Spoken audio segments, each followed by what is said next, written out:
ইয়েমেনের অ্যাডেন উপকূলে হাজার বছর ধরে আগ্নেয় পাহাড়ের চূড়ায় দাঁড়িয়ে আছে শিরা দুর্গ। ভাঙাচোরা আর পুরানো প্রাচীর জুড়ে গ্রাফিতি, ভেঙে পড়া দেয়াল আর ঝুঁকিপূর্ণ অবস্থার মধ্যেই ঘুরে বেড়াচ্ছেন দর্শনার্থীরা। একসময় এই দুর্গ অ্যাডেনের প্রাচীন বন্দর পাহারা দিলেও এখন শুধু সময়ের সাক্ষী হয়ে ধ্বংসের মুখে।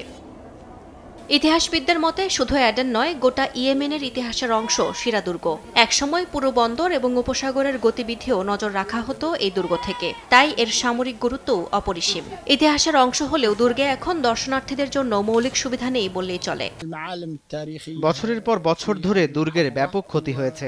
আমরা প্রত্নতত্ত্ব কার্যালয়ের সঙ্গে কাজ করছি যাতে এটি পুনরুদ্ধার ও পুনর্জীবিত করা যায়। দুর্গের পাশে একটি পার্ক নির্মাণের পরিকল্পনাও আছে, যা স্থানীয় পর্যটনকে নতুনভাবে উজ্জীবিত করবে।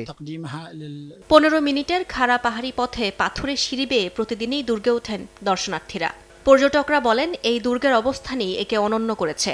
একসঙ্গে ভূমি আর সাগর দুটোই দেখা যায় বলে ভ্রমণ পিপাসুদের কাছে এখনও জনপ্রিয় স্থান এটি।